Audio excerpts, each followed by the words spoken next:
Hello and welcome everyone to episode 12 of The Faithful and the Questioner.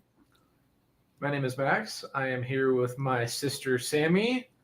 Sammy, long time no see. It's been a little while. Indeed. We're talking about Canada. Sam just moved to Canada, so congrats on that. Sounds like things are going well. Yeah, I like it. Canada's great.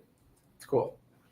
It's a fun country, and I really enjoy the Canadian bacon. I was just thinking that we should have a theme song for our show, or an anthem, if you will. We could do that. I don't know any singers, do you? Actually, maybe. But anyway, happy October. It's officially spooky month. I even broke out my October playing cards. So if you see me... Those are actually kind of cute. They're super cute. Anyway, yeah, if you see me playing with these in the background, they're the October deck. So, great one. Max is a card nerd, if anybody didn't know. You could probably see the cards flinging up and down around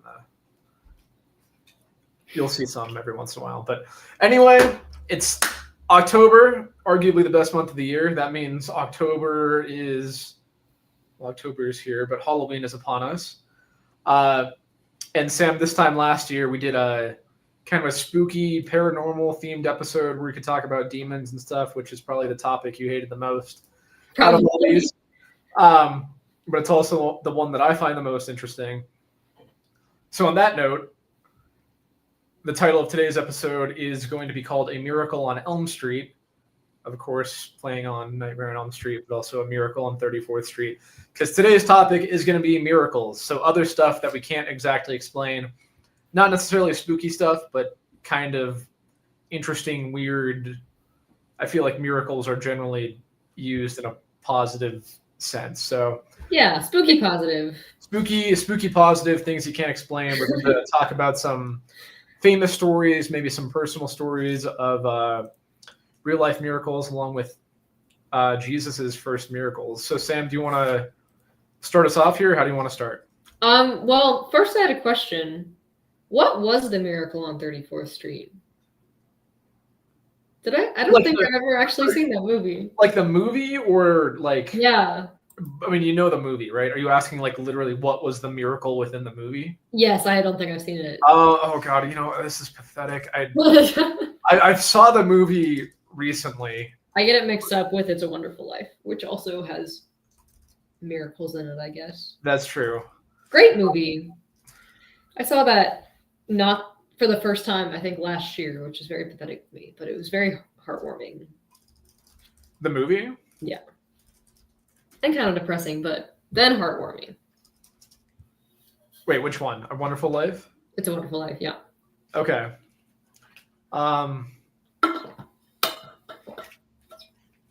Let's see.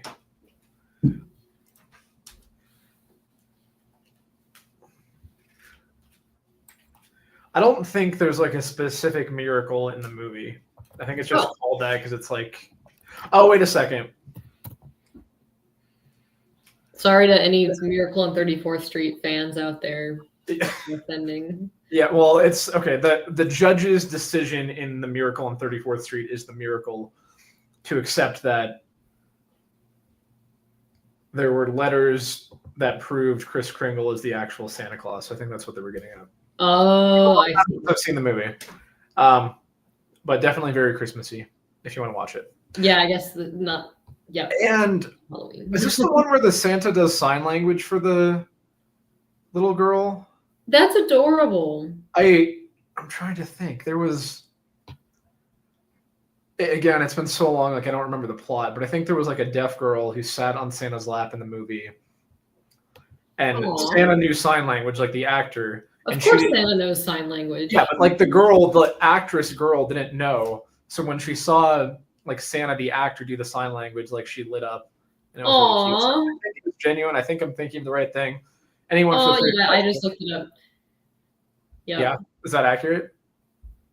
Yeah, the girl actress who is deaf in real life, not just her character, did not know that Santa was going to do that, and so her surprise on screen was legit. That's so cute. Okay, now I need to watch this movie. Maybe to celebrate Halloween, I will watch this movie instead. Also, the girl's name was Sammy, and she spells it the same way as me. You are no fun though. Who the hell watches a Christmas movie on Halloween? You were just talking about Nightmare Before Christmas, which is arguably a Halloween movie. But it's also it's like a hybrid. But what is the opening song to A Nightmare Before Christmas? This is Halloween. You're damn right. Okay. All right. Anyway, I think there was something, and I know we talked about this before, but I think right before we started recording this episode, my ADHD was coming out even more than usual. So on that note, Sam, what is a miracle exactly? Help me out with this. I think we should both kind of tag team figuring this out. But sure is a term for it. I would generally... What'd you say? That sure is a term for it. Go ahead. I would say something that is not explainable by the physical laws known to man. I agree with that, and I'm being less creative than you, so I just looked this up on dictionary.com. I'm going to read it verbatim. Miracle, noun, an effect or extraordinary event in the physical world that surpasses all known human or natural powers and is ascribed to a supernatural cause. I think that's pretty accurate. That's a pretty solid definition. On that note, though, and again, I'm not trying to be a dick just from the start. It just comes off naturally. But I feel like, we'll see as we go into specific miracles here, but like with the real life stuff, we could talk about something like a person's cancer, like miraculously vanishing overnight, a miracle healing, something like that, which is great, but at the same time, that's not necessarily, it doesn't go beyond natural power. Like that stuff happens naturally. Like it's not common, but it's not like impossible either. So am I making any sense right off the bat with that? Like that stuff happens. It's really a miracle by this definition if it's natural. If it could be natural, it could be natural. Like it's absolutely fantastic that could happen, or if someone's brutal sickness goes away overnight, that's great. Mm-hmm. But just based on these definitions we just gave, I think that can be explained by science. Yeah, I did do a lot of prep for this episode, but the short amount of prep that I did was starting to listen to this book, which I think is part of the collection that I gave you, but it's Miracles by C.S. Lewis, and I just started listening to the audiobook, which for the most part went way over my head because he uses very intelligent language that I don't use on a daily basis. So I took like 10% of it, but he's basically discussing this question of like the natural law versus miracles, and are those things necessarily mutually exclusive, and how like our perception of the natural law is always evolving. So something that may have seemed like a miracle 500 years ago, now we can make sense of. Bingo. 500 years from now, maybe something that we think is miraculous, they can make sense of. And yet, we talked about this a little bit in our science episode, but like God is the ultimate scientist. Like maybe these things that he's doing that we view as miraculous, or that he's showing to us to be miraculous, are actually just kind of very normal in his realm, because he is in control of all creation. And so this like natural law that we ascribe to everything is not necessarily the same natural law that like rules him. And so on the next slide, there's just a quick quote from that Miracles book from C.S. Lewis, which says, "The question, do miracles occur? And the question, is the course of nature absolutely uniform? Are the same questions asked in two different ways." So like the world tends to happen in a certain way, like the laws of nature and the rhythms of the world happen in a certain way. And like, can these laws of nature be interrupted, I guess, or be unusual in a certain way is maybe kind of a similar way to asking about miracles is what he's saying. But the being in control of these things certainly has the ability to put things into motion as well as stop the motion of things or change things or just, I don't know, utilize his understanding in a way that we can't possibly understand that technically isn't outside of the natural law. Okay. And yeah, I think I did read this book, but that was almost a year ago at this point. So I'd have to go back. Maybe I'll listen to that audiobook again. But he does do a very good job of explaining it. Yeah, I should have done that in preparation. This would have been good. I wish you would have mentioned that. We both could have. I mean, we just decided on the topic of this episode about. True, but we could have done some list notes or something.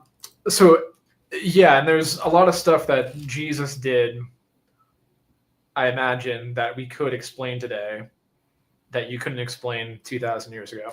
So there's not like a specific one that comes to mind off the top of my head, but maybe as we get into them, I can start poking at them. So yeah, and some of them, honestly, like I can't possibly think of a scientific explanation. I mean, I guess that's the point, but it's wild. Okay, well, let's see. So first of all, do you know what his first miracle was? Yes, do you? You probably do. Hang on. It's in the PowerPoint. Was it turning water to wine? Yeah. That was his first? That was his debut miracle. But he wasn't going around like doing magic tricks as a kid? Not that is recorded in scripture, but maybe it was like one of those Harry Potter before he finds out he's a wizard thing, and like his hair miraculously grows really quickly. That's kind of what I was thinking. But like Harry Potter was doing that stuff when he was 11. How old was Jesus when he turned water into wine? Because my follow-up was going to be if he got in trouble for like going out with his teenager friends on, like a weeknight and turning their water into wine and, underage drinking, that sort of thing. He was not recorded, but fun thing. But God, can you imagine that? Like the private diaries of Jesus?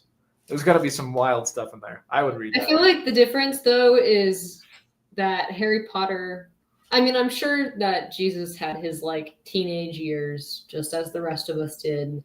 I don't know how impacted he was by hormones and like uncontrollable like urges and whatnot. Probably had like a level of self-control that we can't fathom. But I feel like the thing with all the juvenile wizards before turning 11 and going to Hogwarts was that they just like had no control over their impulses and then just like squirted out magic. Sorry, that was not the most appropriate wording, but I feel like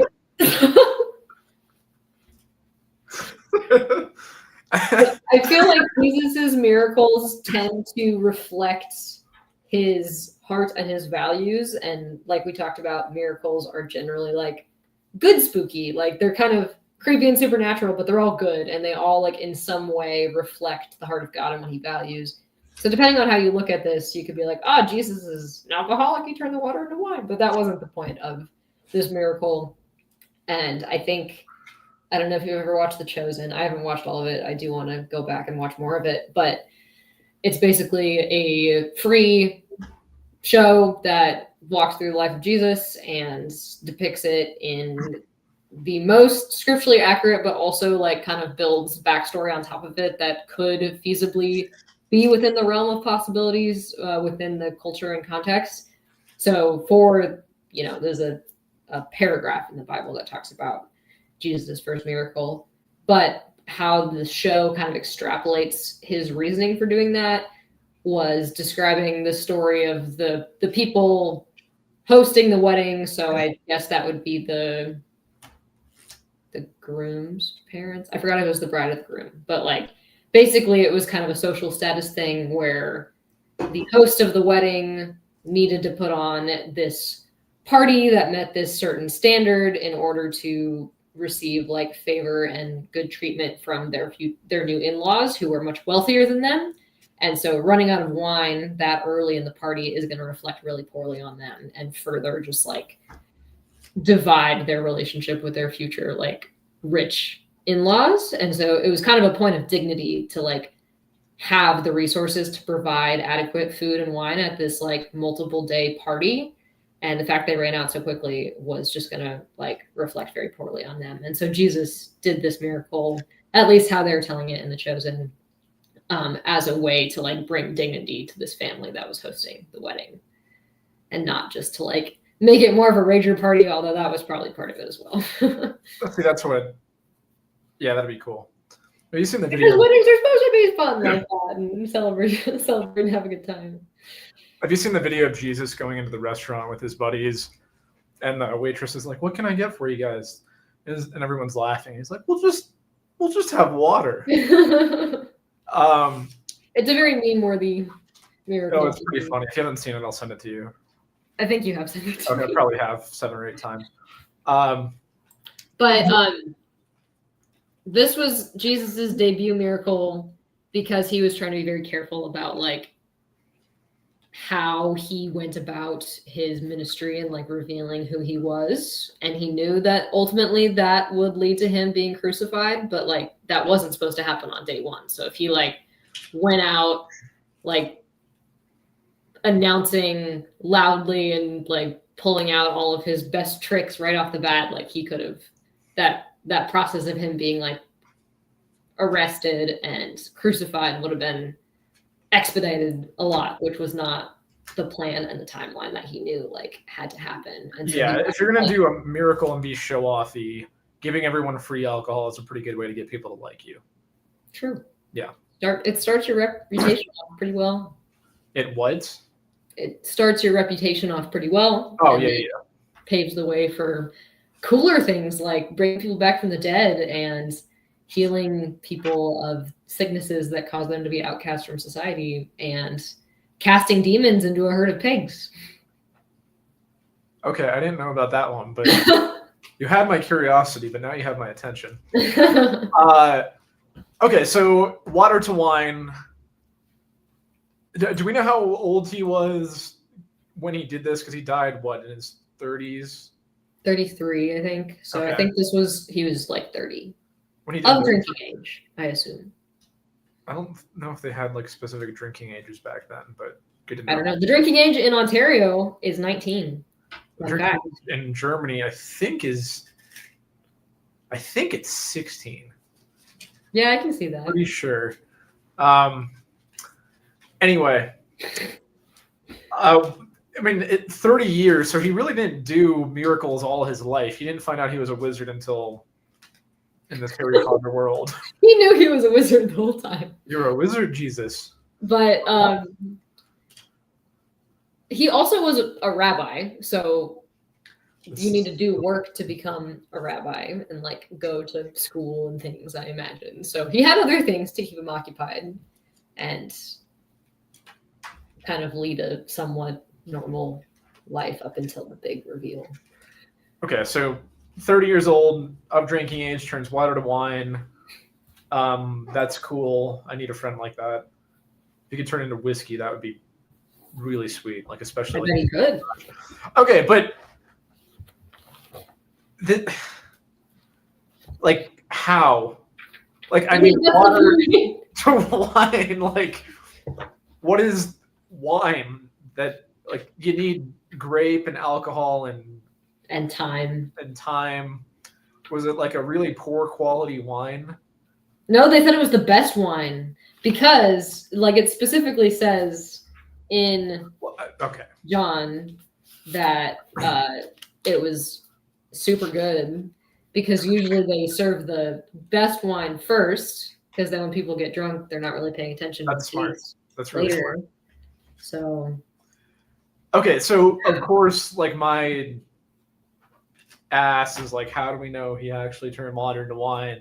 You know, there are witnesses, et cetera, et cetera, et cetera. I'm sure I could put together a magic trick where I could turn a glass of water into wine. Like, it's cool, and I want to believe it, and if it happened, that's great. But, like, how do you know he didn't just have a straw up his sleeve and pour wine into water and it just got diluted and like there's Like I hear about this all the time, but You're how do we so know how do we know it's true? Why do you believe that over it not being a gimmick? I mean, you're gonna have to just prove a butt ton of gimmicks. Okay, well, I can do that. I've done that before. Oh, I mean, forgot I used to be a magician, right? So I remember. We had plenty of good disappearing acts. okay, well, to be fair, I've gotten better. But I mean, I feel like the whole story of scripture hinges on the miracle of Jesus's resurrection. And there's plenty of historical evidence suggesting that that is true.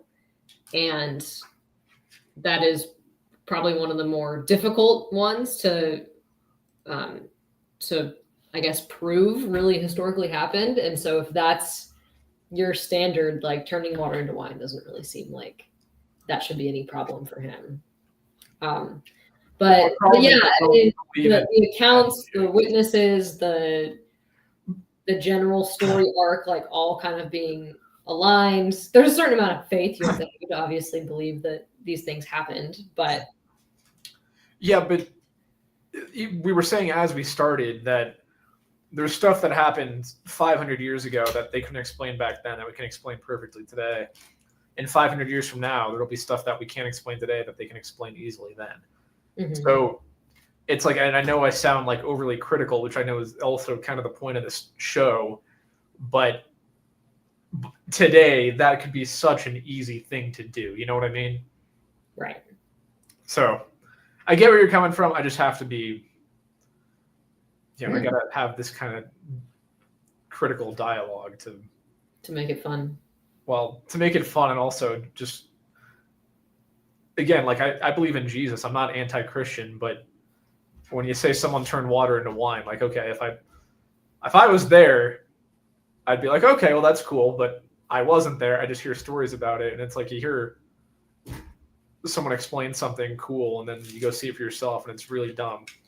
You know what I mean? It's insert clip here. Yeah. Well, I'll have something fun. Okay. Anyway, okay, water to wine. Jesus was 30 years old. He had plenty of time to polish up his miracles. And what else we got? What else was he famous for in terms of miracles? What do you want to hit on? Well, I think it's also notable to say that these miracles, none of them were like pre-planned. Like Jesus wasn't showing up at this wedding thinking, haha, I have such a cool trick up my sleeve. Can't wait to see it. Like, how do you know that though? I'm just going based off of what is recorded and what these witnesses have said. Okay. So, I mean, that's all of history. We weren't there during World War II. We weren't there during whatever historical event. So we're trusting eyewitness accounts for things. Yeah, but also like everything in World War II is like explainable. It's not like there was any magic happening then. It's like I don't disagree with like that's why I don't disagree with like Jesus existing and living to 33 and being crucified. Like that's fact to me. Mm-hmm. But it's I mean like World War II, yeah, I wasn't there, but what about World War II can't be explained by science? Like it's not like there's any it's a very different comparison. I think I see. Okay, fair enough. But just treating it as if it is historical and taking what these people say as eyewitness accounts, it appears that all of his miracles were just kind of like along the way, like not something that he had necessarily sought out. He didn't seek out, but and he didn't like have it planned, but like he knew at the same time, right? Like, well, of course, he's God, like, so he knows, but he's an eternal, he's God, he knows, but kind of that weird balance of like being limited to being human, but also having the knowledge of God. Like, I don't exactly know what that felt like on a daily basis for him, of course, but all that to say, these were not pre-planned, like set up instances. It was like, as he encountered this person, and this person pleaded to him that there's like his next miracle was healing a man's son. That, let me see if I can find the exact reference. It's in John 4. And a man came up to him and said, and begged him to heal his son who was close to death. And then Jesus said, your son will live. Then the man went home and his son was like healed. So I don't know, just a kind of an example of runs into this guy, has an encounter with him, and then healing happens. And that helped have several other examples: men with leprosy, people with fever, woman with who had been bleeding for 10 years straight, sons being raised from the dead.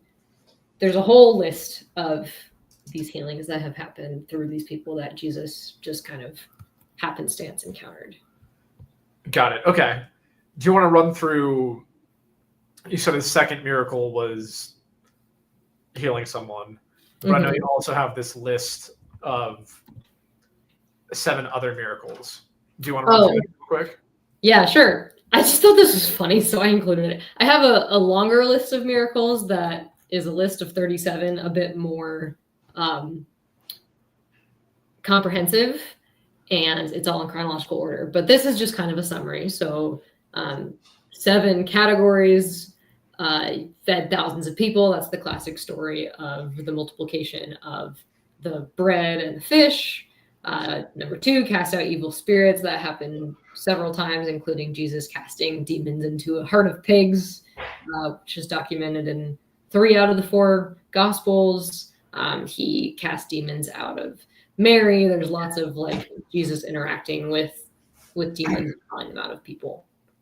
Number 3, generic category, healed the blind, deaf, sick, injured, and infirmed. So stories throughout. You've probably heard about a lot of these: paralyzed people, blind, deaf, sick, as it says. Number 4, turn water into wine. That just happened the one time, as far as we know. Controlled water and other elements of nature. So the common... What? Aang. Avatar. Yeah, like Avatar. Come on, you got me into it. So Jesus is the Avatar. Well, yeah, didn't we make that comparison? I don't know if we have, but it is pretty epic. I love that show. That show is so good. Jesus is Avatar. But he calms the storm. They're on a boat. His disciples are freaking out. They're like, Jesus, we're all gonna die, and he's like, chill, and the water's all calm. Can we on the water? What? Can we go into that? Actually, I'm sorry. Get through this list first, and then I'll start interrupting. Oh, I mean, and then the one that I thought was funny, number 6, caught a surprisingly large amount of fish, which seems more like a flex than a miracle, but it was a lot of fish, and it was a miraculous amount of fish. If you read the story, it's not just like a bucket full; it's like multiple gigantic, like an actual shit ton. And then raise people from the dead, including himself. So there's children that he raises from the dead. There's Lazarus, which sort of sets that kind of like is the big red flag for the Pharisees when he raises Lazarus from the dead, because they're like, geez, this guy is misleading so many people, claiming that he's God, quote unquote, raising people from the dead. This is wild. We should kill him. And then, spoiler alert, he himself is resurrected. So yeah, those are the generic categories, but there is officially, at least according to this website, 37 listed in chronological order here. But you wanted to go into the calming the sea? Well, yeah, I'm curious about the Avatar part. So, yeah, what elements of nature did he control, how, and why? I mean, I'm sure all of them, but water is the main one that you hear about. There's more also. We're specifically talking about miracles of Jesus, but there's plenty of miracles in the Old Testament as well. I was about to bring up Moses. Like, he was the OG waterbender, right? I suppose. I guess he was kind of the mediator for the miracles of God. Like God is the one who's doing all these miracles, and oftentimes he uses people. But there's also stories in the Old Testament of like God appear, like the burning bush, like a bush bursting into flames, or God consuming sacrifice on the altar with fire. And there's you got fire bending, you got water bending, you got earth bending, because there's stories of like the earth splitting and swallowing up people. Terrifying. And then what's the other one? Air. I'm trying to think. You made twisters.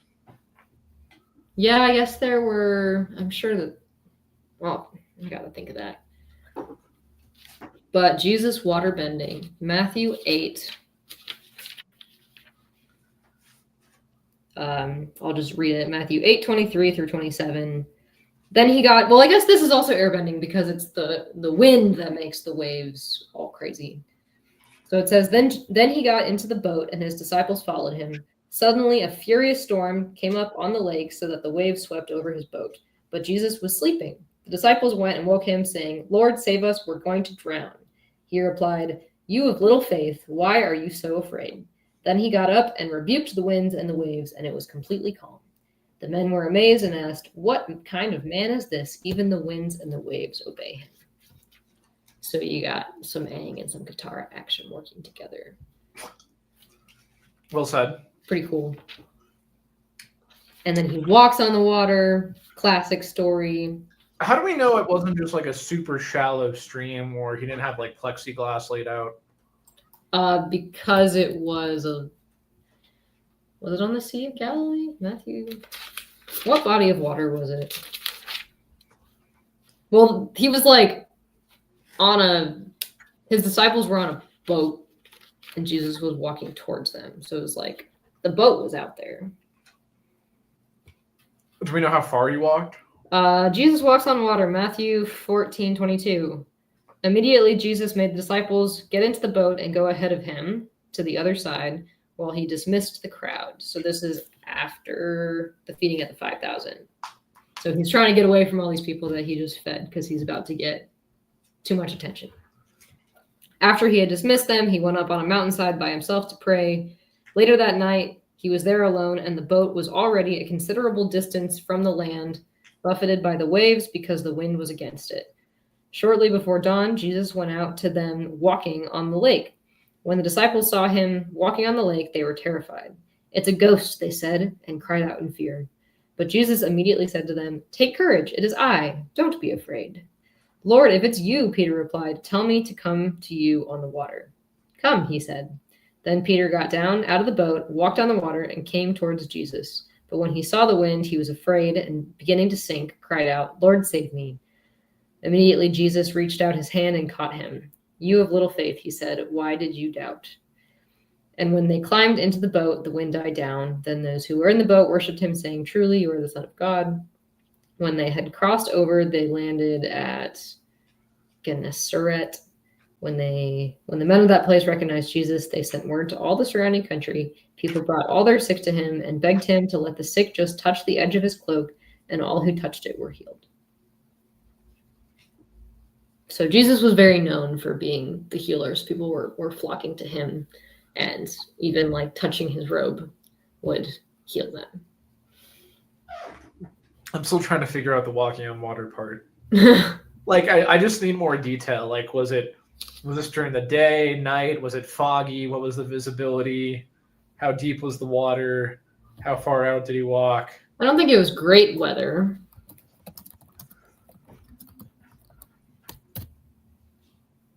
Yeah, the Sea of Galilee, which is pretty large. But who was it he took on the water with him? Peter. Peter. And Peter walked on water with him? Yes. Until he freaked out and then started sinking. And Jesus was like, whoa, whoa, whoa, whoa, it's okay, bro. Trust me. And then he was fine? I suppose so. Okay. Now, how big is the Sea of Galilee versus like a Great Lake? I bet it's not that big. And then let's talk about all these fish he caught. Oh, yeah. Catches a surprising amount Every of fish. man's dream. True. Let's see. That might be more impressive than raising people from the dead. First miraculous catch of fish on the lake of Gennesaret. Luke chapter 4.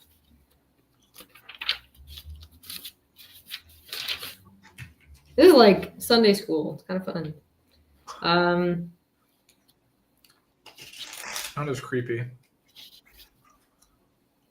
Luke 5, not Luke 4.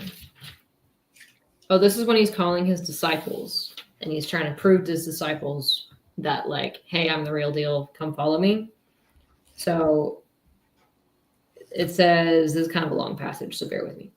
One day, as Jesus was standing by the lake of Gennesaret, the people were crowding around him and listening to the word of God. He saw at the water's edge 2 boats left there by fishermen who were washing their nets. He got into one of the boats, the one belonging to Simon, who's also called Peter, and asked him to put out a little from the shore. Then he sat down and taught the people from the boat. When he had finished speaking, he said to Simon, "Put out into deep water and let down the nets for a catch." Simon answered, "Master, we've worked hard all night and haven't caught anything, but because you say so, I will let down the nets." When they had done so, they caught such a large number of fish that their nets began to break. So they signaled to their partners in the other boat to come and help them, and they came and filled both boats so full that they began to sink. When Simon Peter saw this, he fell at Jesus' knees and said, "Go away from me, Lord, I am a sinful man." For he and all his companions were astonished at the catch of fish they had taken. And so were James and John, the sons of Zebedee, Simon's partners. Then Jesus said to Simon, "Don't be afraid. From now on, you will fish for people." So they pulled their boats up on shore, left everything, and followed him. Ta-da! So that is a surprising amount of. Yeah, that sounds like a lot of fish. Okay, so despite the jokes, that's cool, but that could be more explained by science. Like, I mean, that's what deadliest catch is. Uh-oh. Sam, did we lose you? At least we got her stuck on that face. That's a really funny looking face.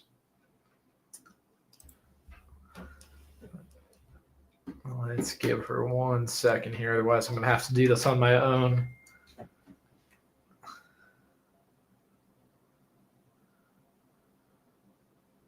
It's okay, guys. I'm texting her.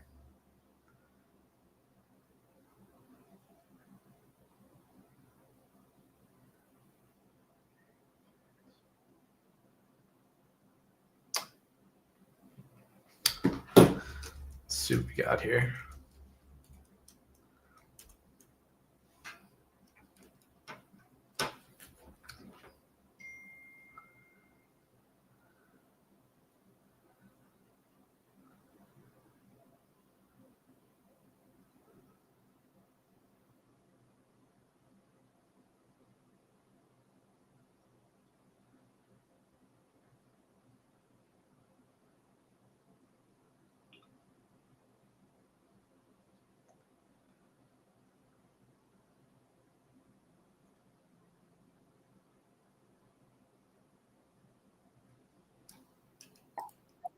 Well. I've been expecting you. Sorry about that. My computer likes to die randomly, but then it's probably. Hey, just like Jesus. Yeah, good job. All right. Okay, so I think where I left this was, although we're joking about the fish, that could actually be explained. Like, you could actually just have a good haul. You might also know a thing or two about fishing. So these guys that he was helping were also professional. Okay, fishermen. well, They also know about. Sometimes Jesus is not a professional fisherman. He's a rabbi. However, I see your point, but it is well phrased in that list. A surprisingly large amount of fish. That's another thing I wanted to talk about, is distinguishing between a miracle and a coincidence. Yeah. And also, I don't know. I think part of the fun of miracles is you don't know. Like, either way, you can't explain it. And either way, it just feels like a happy accident. And either way, you can say, "Hey, thanks, God. That was cool." So why does it matter? At least from my perspective, where I'm like, that's a much desperately trying to distinguish the two. No, it's a much healthier perspective. I know we got a lot more to get through, though. So, I mean, just in terms of time here, do you want to focus on the Old Testament miracles you were talking about? Sure. Don't want Jesus to get all the spotlight. Yeah, of course. This is Christianity. Just kidding. Jesus is in the Old Testament too. Shocking. And here's the original waterbender we spoke of, right? Yes. I guess God was probably the original waterbender when he like created the land and the sea and all that in Genesis. But yeah, Moses gets some play too. Go Moses. Go Moses. What a guy. So, like I said, obviously God is the actor behind all these miracles, but he more often than not chooses to work through humans empowered by his spirit to perform these miracles. So obviously you know about the splitting of the Red Sea when the Israelites are escaping from slavery in Egypt. And then as Moses is petitioning for Pharaoh to let the Israelites go, he performs all these signs to Pharaoh to like prove that he's serious and that like God is with him and that God is powerful. And so these various signs for Pharaoh are kind of creepy. I guess these really aren't like happy spooky. They're just kind of spooky. So for example, and these are all in Exodus. That's the book that describes the exodus of Israel from Egypt. But he does a bunch of weird stuff. It's crazy. And Pharaoh's still like, no, I don't believe you. And then they kill his firstborn son. So that's not very nice for him. They kill the Pharaoh's firstborn son, right? They kill all the firstborns in Egypt. Unless they put the blood on their door. That's why it's called the Passover. Okay, at least they didn't discriminate. Yeah, exactly. So as God is talking to Moses about like, hey, you're going to have to lead the Israelites out of Egypt, he's like, shoot, man, that's a big task. How am I going to do that? And God's like, here, I'm going to give you some tricks, some miracles to show Pharaoh so that he eventually relents and like lets you leave. So in Exodus chapter 4, Moses is talking to God and says, what if they don't believe me or listen to me and say, the Lord did not appear to you? Then the Lord said to him, what is that in your hand? A staff, he replied. The Lord said, throw it on the ground. Moses threw it on the ground and it became a snake and he ran from it. Then the Lord said to him, reach out your hand and take it by the tail. So Moses reached out and took hold of the snake and it turned back into a staff in his hand. This, said the Lord, is so that they may believe that the Lord, the God of their fathers, and the God of Abraham, the God of Isaac, and the God of Jacob has appeared to you. Then the Lord said, put your hand inside your cloak. So Moses put his hand into his cloak, and when he took it out, the skin was leprous. It had become white as snow. Now put it back in your cloak, he said. So Moses put his hand back in his cloak, and when he took it out, it was restored like the rest of his flesh. Then the Lord said, if they do not believe you or pay attention to the first sign, they may believe the second. But if they do not believe these two signs or listen to you, take some water from the Nile and pour it on the dry ground. The water you take from the river will become blood on the ground. Moses said to the Lord, pardon your servant, Lord. I have never been eloquent, neither in the past nor since you have spoken to your servant. I am slow of speech and tongue. The Lord said to him, who gave human beings their mouths? Who makes them deaf or mute? Who gives them sight or makes them blind? Is it not I, the Lord? Now go, I will help you speak and will teach you what to say.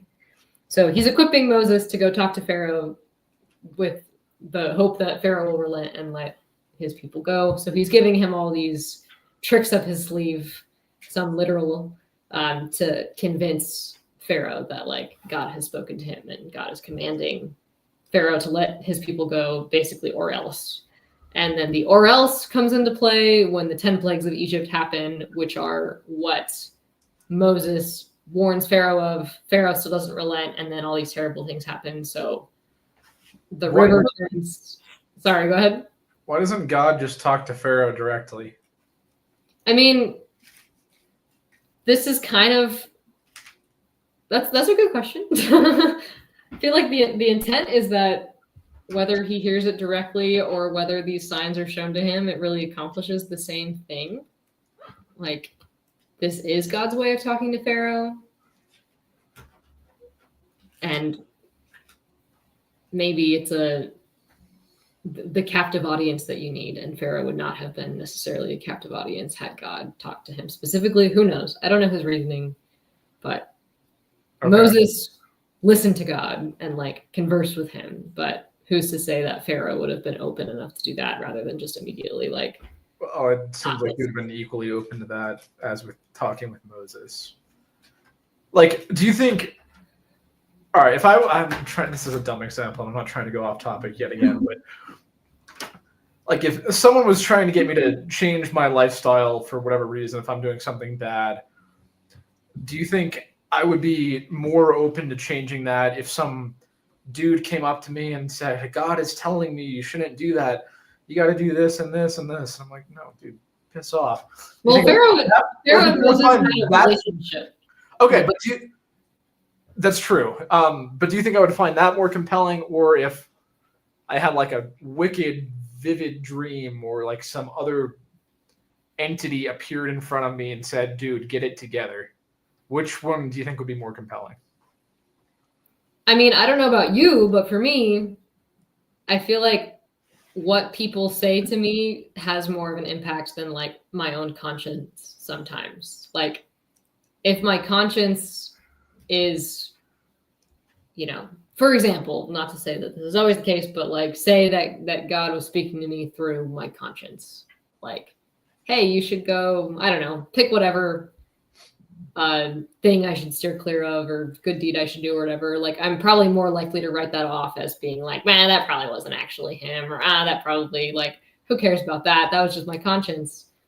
But if like a friend came up to me and was like, hey, I noticed that like you've been doing this really crappy thing and like being flaky on all your friends, maybe you should stop doing that, I'd probably listen to that friend more than my own conscience. Okay, now you're right. And the fact that Moses and Pharaoh had a relationship. I've seen The Prince of Egypt, which we should also do an episode on, by the way. Yeah, I haven't seen that. I should watch it. You've never seen that? I know, I'm terrible. I'm sorry. You are. Is that the animated one? Is it what? Is it animated? Okay. It's been a long time. Is it on Disney? I don't think so. It might be. Let's find out real quick. This is important. Yeah, I remember seeing it as a kid. Even Zach liked it. Wow. It's DreamWorks. Heck yeah. The creators of Shrek. Whoa. What? Guess who plays Moses? Leonardo DiCaprio. No. Val Kilmer. Oh, cool. I did not see that coming. Guess who plays... I don't know who these people are, but Ralphie Fiennes is also apparently a voice actor, and so is Steve Martin. Who do they play? Ralphie Fiennes plays Ramses? Is that the guy that plays Voldemort? Yeah, the actor, cool. yeah. He's also going to play... he's going to play President Snow in the upcoming new prequel movie for Sunrise on the Reaping. So he's always playing the villain. But anyway. Oh, yeah, I forgot about that. Yeah. I forgot I read that. And then who does Steve Martin play? Hotep? Oh, yeah, I don't know. I don't know if these are probably just throwaway names that I ignored. But Sandra Bullock, holy shit, Patrick Stewart, Michelle Pfeiffer.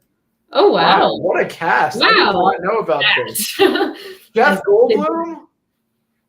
Who? Jeff Goldblum? You don't know who Jeff Goldblum is? It sounds familiar, but honestly, I don't. Okay, he was in Jurassic Park and also Independence Day. Okay. You don't know who Jeff Goldblum is? I'm sorry, I'd probably recognize him, but... Okay, god damn it. Let me fix it before... Okay. Not on my Christian This is Jeff Goldblum. Oh, that guy. Yeah, of course, that guy. Yeah. Okay. Who... Sorry, now we had to do this, didn't we? Who else was in this? Yeah, what a lineup. I had no idea. Yeah. Good for them. Means it's a good movie. I'm not going to be able to take this seriously, though, knowing that Val Kilmer plays God after seeing him in Top Secret.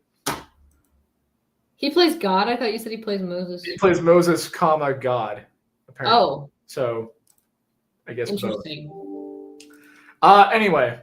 What were we Anyway, talking so about? yeah, Pharaoh and all the plagues. So plagues are maybe an example of not so happy, quote unquote, miracles or signs or whatever you want to call them. But it And seems then like there's that a lot can be more of those in explained by Revelation, so stay tuned for that. science. I feel like plagues can be explained by science. Like all the firstborns in a society dying simultaneously. Yeah. Why? How? Like the actual plague. But why specifically the firstborn males in every family and nobody else? Or like an entire river being turned into blood. I was about to make a really, really bad joke, and I'm glad I got Or everybody suddenly having like boils all over their bodies that then goes Oh away. shit, I've had that. That's fair. Don't go in any more hot tubs. Yeah. Anyway, yeah, and some of that stuff, sure, but it's also like, okay, was there really a river filled with blood, et cetera, et cetera? How do we know that? How do we know it's not just a story? But we don't have to get held up on that. Do you want to go into the types of miracles? Sure. I mean, this was kind of just more of like a list that I put together as I was just thinking through some. So we've talked about miracles related to the weather or nature, or as you say, the Avatar-esque miracle. So Jesus walking on water, Jesus calming the storm, fire, like God appears as fire in the Old Testament a lot, whether it's like guiding the Israelites by night or like consuming sacrifices on the altar, or miraculously like miraculous storms. So after long periods of drought, one of the prophets, like the story of Elisha, I think, where there's been a drought for many years and everybody is worshiping the Baal, which is like a idol that the Israelites worshipped when they should have been worshiping God. And they kind of had a contest where the Elisha, who is a prophet of God, was like, hey, prophets of Baal, let's have a contest. And like, we're both going to offer sacrifices, and whichever of the gods like consumes the sacrifice, we know is the real God.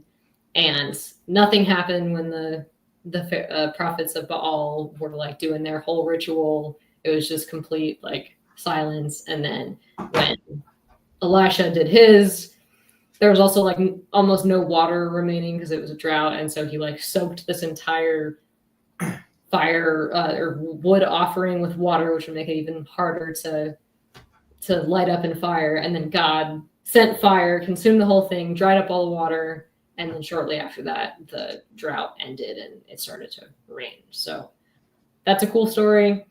Interesting. There's stories of, that's in 1 Kings 18. There's stories of the earth splitting and like swallowing people. So a bunch of crazy nature, weather related things that do happen. Like flooding happens, fire from heaven, quote unquote, happens. Like that could be lightning, that could be a comet, that could be, who knows. So a lot of these things are like things that do happen with nature, but God, at least as the Bible is narrating it, is orchestrating these happenstance, quote unquote, events. Okay. Pretty epic. What was that? Pretty epic. So as we start to, I know we still have a little bit more to get through, but as we kind of work our way to a conclusion, we were going to talk about real life miracle stories. So shit that we can't explain that's, relatively recent, isn't based on something from the Bible, but stuff you hear every day. I know you had a couple, and we were talking about one off screen here as we were prepping, but the story with our mom and her mom, so our grandma, that I think we mentioned in another episode, where our mom and her dad, right? Where our grandpa was in a coma, and I don't know how long he was in a coma, but everyone in the family was gathered around the hospital bed holding hands and saying, "Our Father." while holding our grandpa's hand, and as they were saying the prayer, grandpa came out of the coma. That's pretty cool. And as far as miracles go, I gotta give credit where credit is due, and I'm not trying to disrespect that. But it's one of those that's also, how do we distinguish that from a coincidence? Mm-hmm. And I think another cool thing, common thread that you see with a lot of these miracles is how like specifically meaningful it is. Like, I feel like coincidences happen and you're like, oh, well, that's nice. Wasn't expecting that, but it happened. But like how meaningful that moment was, and how like that was always like his favorite prayer, and something that was very characteristic of him. And then all these miracles that happened in Jesus' time, like it was very meaningful that he turned the water into wine. It was very meaningful that he was healing these specific people that were coming to him with these needs. It's very meaningful when you pray a prayer, and then all of a sudden the thing that you're praying for happens. Whereas a coincidence, it's not necessarily as meaningful in general. True, and I hear where you're coming from, and that's like this specific example. Yeah, like it's personal to us, and I trust it a lot more because it's, as straight from the horse's mouth as you can get, like validated not just from our mom but from her siblings. Like we all know personally, our aunts and uncles, like they were there, and these are people that we've known all our lives and trust pretty well. So I take your point there, and I appreciate it.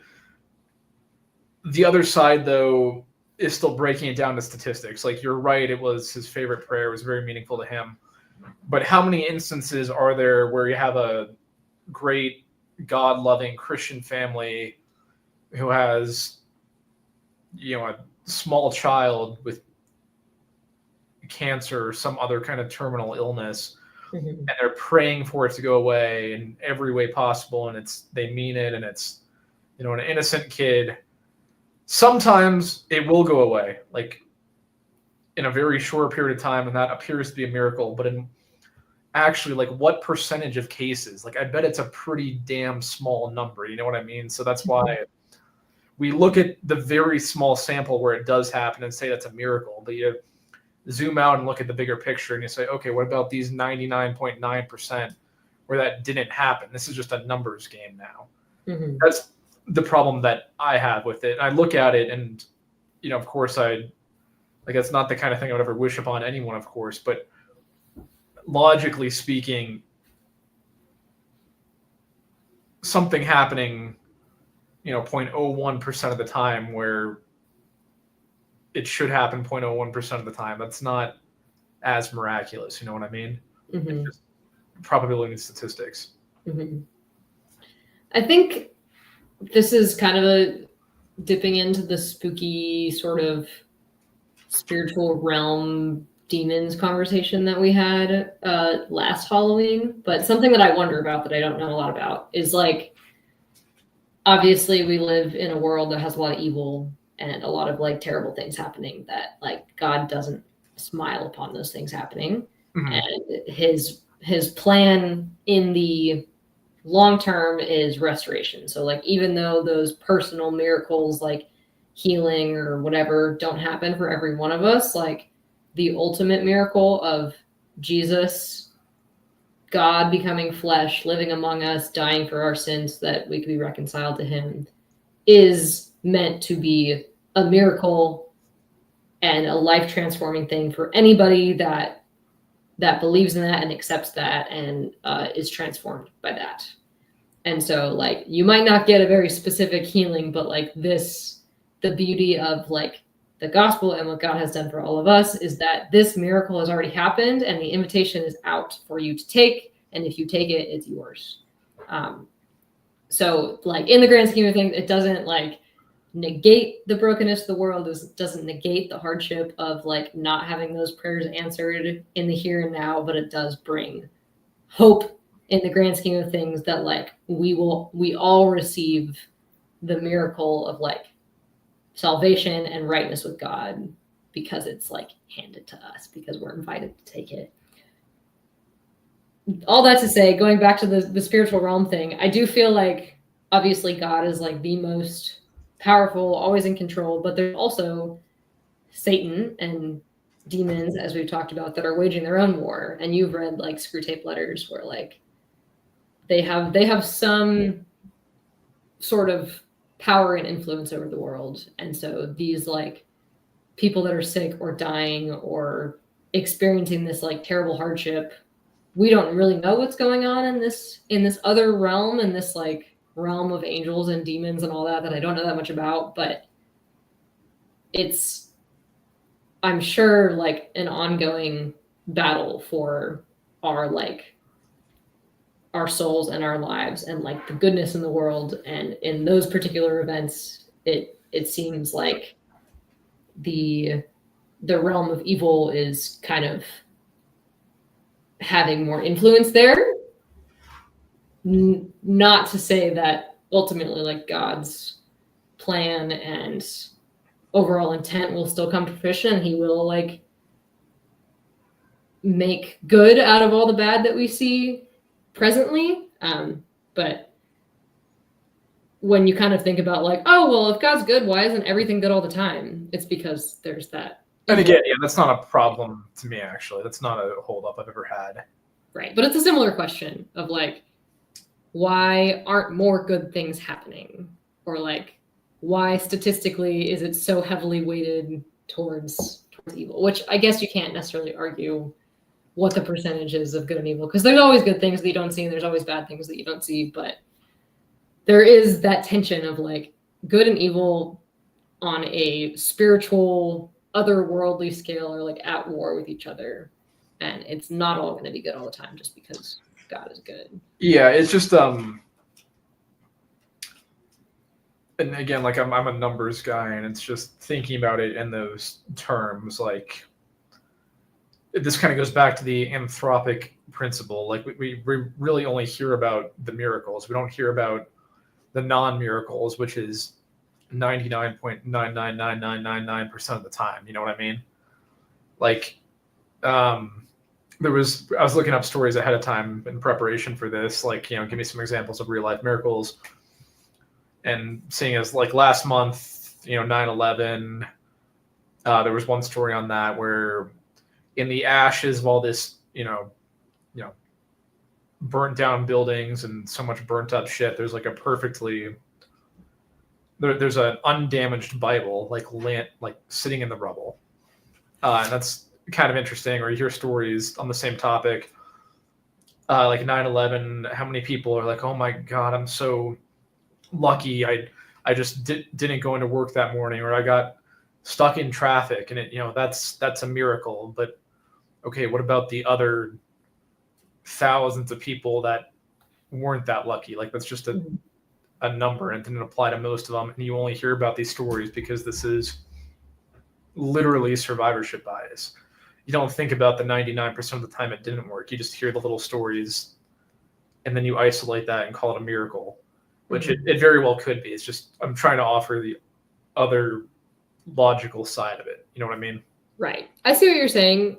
And at the same time, I would kind of argue that you say that, oh, we don't see the non-miracles. You only hear the good stories. But I think it's the opposite. I think we mostly hear the sucky stories, and that's why our brain sees something miraculous and says, oh, that's not supposed to happen. And why would our brain say that's not supposed to happen if we weren't so wired to know that like we should default to things not? Well, like it goes back to a cancer thing where, okay, like a loved one is on their deathbed. Like, are you really expecting them to get better? Like you hope for it, absolutely, and you pray for it, but it's not, I don't think it's expected, like, because it really is numbers at that point. Like, right. It's not being negative. It's just literally statistics. Like, you're not going to be like, oh, it's so unrealistic to expect a miracle to happen. And like, you'll hear people say, miracles happen every day. And like, that's a positive way to look at life. Don't get me wrong. But like, in this context, like, I don't think a miracle happened to me today. Like, nothing comes to mind. Like, I'm generally an optimist, I think. Like, I had a decent day and whatnot, but not miracles in the kind of way that we're talking about it here. Mhm. Like it's a miracle for me to be alive, right? Like I'm grateful for that. Like the odds of being born human are 400 trillion to 1 or something like that. Like that's awesome. That's a miracle. That's really cool, and I like that. But I'm sorry, I'm kind of going on a tangent here. That's okay. I feel like that totally makes sense, and I totally don't blame people who don't expect miracles, because I certainly don't typically. I don't expect them, but I think just this discussion and a lot of the crazy stories out there of these things happening are a beautiful invitation to like consider the possibility, and then as a Christian to like ask for that. And God, you know, stories throughout scripture and stories for my own life and lives of my friends, like so many instances where like if you ask, you'll see, like ask and you'll receive, knock and the door will be open. Like be on the lookout for these types of things and be asking for these types of things. And I think a story that I've shared before, but I'll share it again, is a friend of mine from my church back in Fort Collins. We were part of this like course at our church where we were just like learning leadership skills and some like theology and stuff like that. And one of our homework assignments was to give basically a mini sermon about whatever we wanted. And her mini sermon was about prayer and like being bold in prayer and asking for things that like don't make sense. And her story behind that was that her dad had got cancer, got super sick, prognosis was not good. He was given however many like weeks or months or whatever to live, and she just kind of accepted that defeat. Like, okay, my dad's gonna die. This sucks. I'm gonna wallow. I'm gonna grieve, which, you know, totally reasonable response to have. Meanwhile, her family was, you know, praying for his healing, and she was like that's not gonna happen. Why would I pray for that? That's just gonna give me this false hope. And then lo and behold, her dad goes to the doctor for a check-in. Cancer completely 100% disappeared. And she's like, oh my gosh, I could have had the opportunity to participate in praying for that healing and being a part of like asking God and then seeing it come to fruition, like how beautiful and miraculous and like faith building is that. And yet I chose to not believe that God was capable of doing that and chose to not pray for it. And now I can't say that I got to be a part of that by praying for that. So her whole message was kind of like, you know, even if it doesn't work out, you can at least try. You can at least pray. You can at least. There's nothing wrong with trying. Yeah. So I think that was really beautiful, and also kind of shows a little bit of what I was saying earlier of like coincidence versus miracle. Like, sure, maybe it was a coincidence, but also how meaningful it was for those of her family that like were very intentionally coming back to praying for him. Like how miraculous that must have seemed to them, when to an average person, maybe it would have seemed like a coincidence. Yeah, that's a cool story. Yeah, it is a cool story. I was like, you did have a slide for this. Yeah, we can kind of like merge together these cool stories with some of these categories, but we talked about like types of miracles, weather, nature, Avatar-esque stuff, healing. There's what also was the one with Jesus casting demons into a herd of pigs? Yeah, casting out demons, I guess, is another category. I guess it kind of fits into healing, but I can read the passage if you want. Yeah. It's in Matthew chapter 8. It's in multiple places, but I can pick Matthew. Matthew's my favorite.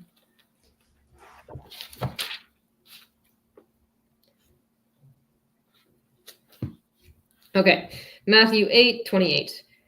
When he arrived at the other side in the region, so this is immediately after he calms the storm that we were talking about.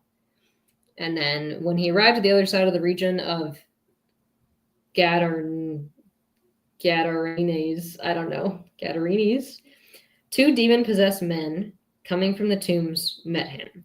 They were so violent that no one could pass that way. What do you want with us, Son of God? They shouted. Have you come here to torture us before the appointed time? Some distance from them, a large herd of pigs was feeding. The demons begged Jesus, "If you drive us out, send us into the herd of pigs." He said to them, "Go." So they came out and went into the pigs, and the whole herd rushed down the steep bank into the lake and died in the water. Those tending to the pigs ran off, went into the town, and reported all this, including what had happened to the demon-possessed men. Then the whole town went out to meet Jesus, and when they saw him, they pleaded with him to leave their region. They're like, "Get out of here. Don't put demons in my pigs." Interesting. So Jesus like speaks with the demons that are that are possessing the humans. And like it's kind of, I mean, I've never actually seen. Have I actually seen The Exorcist? But like You've never seen girl. No, I don't want to. I would pee my pants. Well, it's not that. I know Dad thinks it's scary, but it was scary for its time. Yeah, I don't want to see it. I mean, you watched The Conjuring, right? I did watch that. In my opinion, The Conjuring is scarier. Yeah. If you do that, The Exorcist is 50 years old now. Is it 50 years old? Or is it that old? Let's see. Hang on. But anyway, just like the spooky demon voice old, leaves the little girl, Jesus is talking to the demon. I don't know if it looked like that, but you should watch Supernatural, by the way. At least the first couple seasons, then you understand where I get some of these questions and interest from. That's fair. Because they talk about demons and later seasons going to angels and other things like that. But I think it's actually not necessarily completely biblically accurate, but also mythologically accurate, if that makes sense. Mm-hmm. So take a look at it. Watch a couple episodes. Let me know what you think. Of Supernatural? Yeah, but don't go too deep because it's going on for like 20 seasons or something. And after season 10, it's just brutal. But they do a Scooby-Doo crossover, though, that's really good. Okay. The first couple of seasons are like super serious. And then 10 seasons in, it's like, ooh, we're in the Scooby-Doo universe. It's really funny. So yeah, casting out demons is a category. I don't personally know of any instances like that. And yeah, so I hope that I never do, because that would creep me out. But also, go God, cast out all those demons. Go God, go. Other types are multiplication of things. So like obviously, you know the story of the loaves and the fish. And when Jesus feeds the 5,000, he takes like a picnic basket with like 5 loaves and 2 fish or something, and then feeds 5,000 people, and then there's some left over. So multiplying, similar story in 1 Kings. Is it Elisha? There's a drought and a famine, and one of the prophets God tells to go to this widow's house and like request to stay with her and request that she like houses him and feeds him. And it's this widow and her son, and it's a drought and a famine, and they have like literally a little bit of oil and a little bit of flour. And this prophet goes up to her and is like, "Hey, God told me to come stay with you." And she's like, "Are you kidding me? I don't have any food to feed you, let alone myself and my son. Did you not know that there's a drought and famine going on?" And he's like, "It's okay. God will take care of it." And I forgot what the amount of time is, but some long amount of time, she continues to make bread to feed herself, her son, and this prophet, and her oil and her wheat never runs out. It's just like always enough. So that's another multiplication story. A real life example of this that I heard, which is pretty cool. I might botch the details. This is the gist of it. So this is kind of ruining the validity of it with the telephone, me telling you. But the gist of it was, there's this guy that I used to work for at Samaritan's Purse, which is a disaster relief organization. And they were kind of out in the middle of nowhere, super hot, nowhere near a convenience store, nowhere near a well, nowhere near any source of water. And they got like stuck out there, and he didn't know that he, needed to pack enough water or food to get him through the day. And neither did anybody else in his group. I think he had packed like 2 water bottles, and they were stuck in the middle of this like super hot day. And he goes into his backpack to pull out his water bottle that he packed. Then he pulls out one, and he pulls out the second, and he pulls out a third and a fourth and a fifth. And just pulling these water bottles out that he did not pack. So crazy story of God multiplying. Okay. So anyway, that's cool. Sorry, I just killed a bug on the wall. Oh, I thought that was like your... Yeah. That's funny. And then, yeah, other categories, resurrection, obviously, miraculous fertility, like Mary, Virgin Mary giving birth. How does that work? I know you have qualms about that. Sarah, who's like 90 or something when she has a baby, and then just other like infertility. Oh, shit, Grandma did something like that. Okay, well, who'd you say that was? Sarah, Abraham's wife.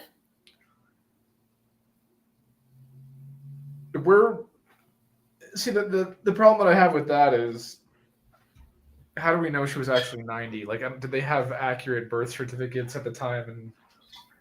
And she could have been 60. I mean, they just note.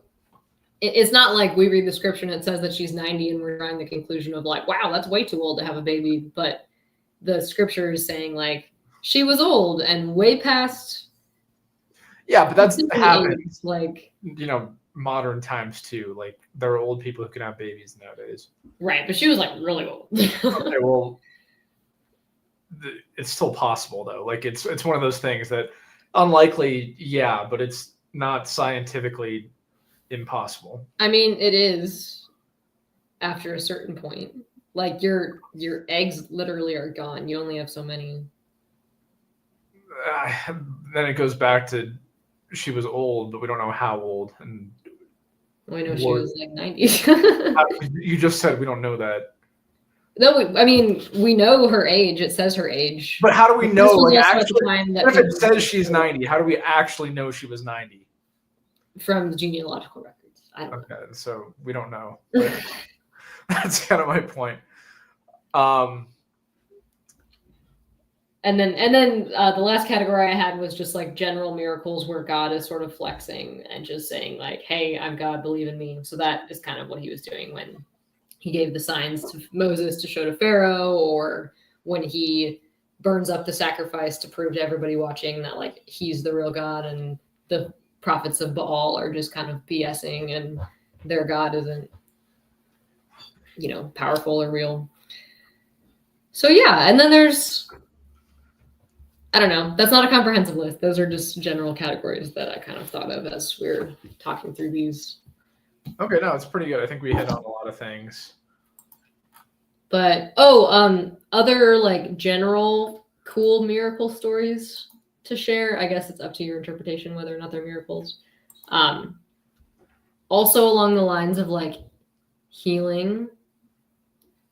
There was a gal at my church that had she struggled with shingles, which I don't really know what shingles is, honestly. It's like a rash, I think, that's really debilitating. And I wasn't there, but they had like prayed for her at church, and she has not had another episode of shingles since that.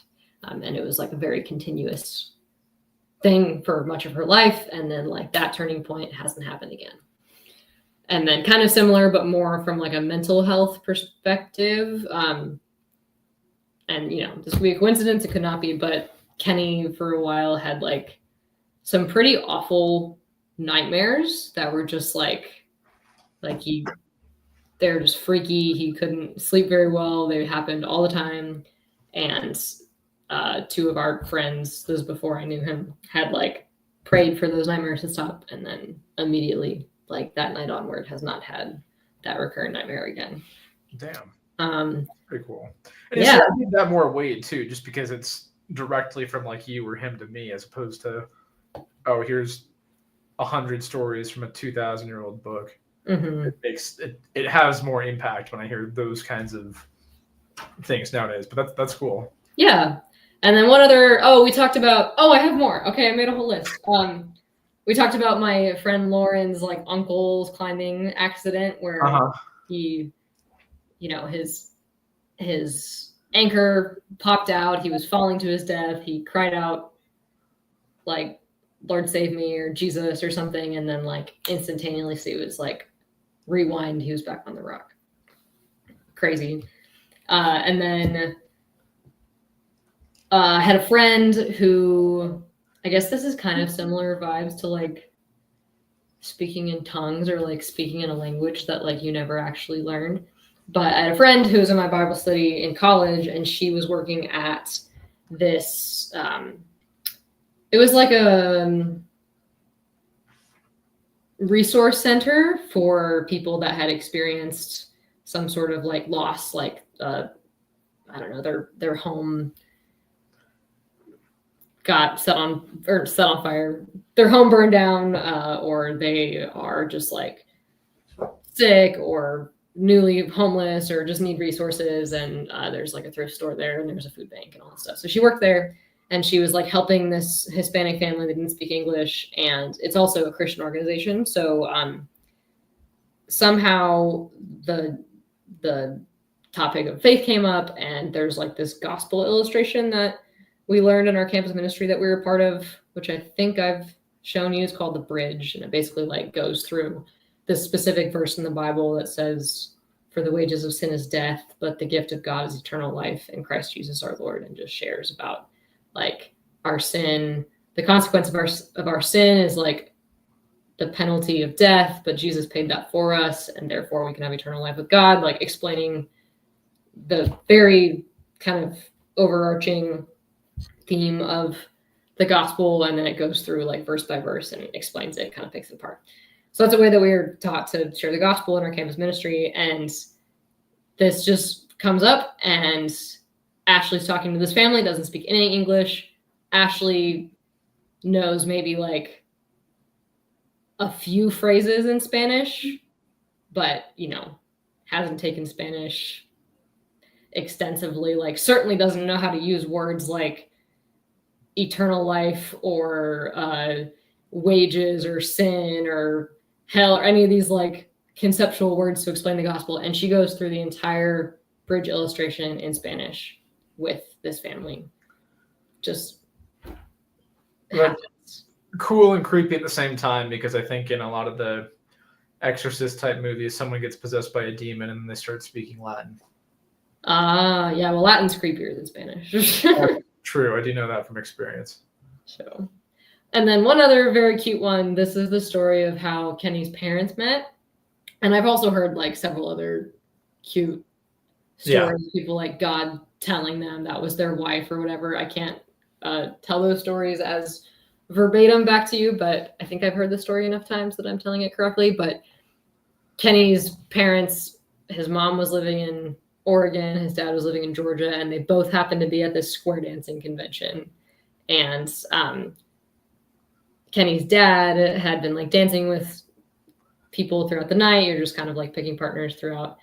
And he hears this voice behind him that says, "You should go ask that woman to dance."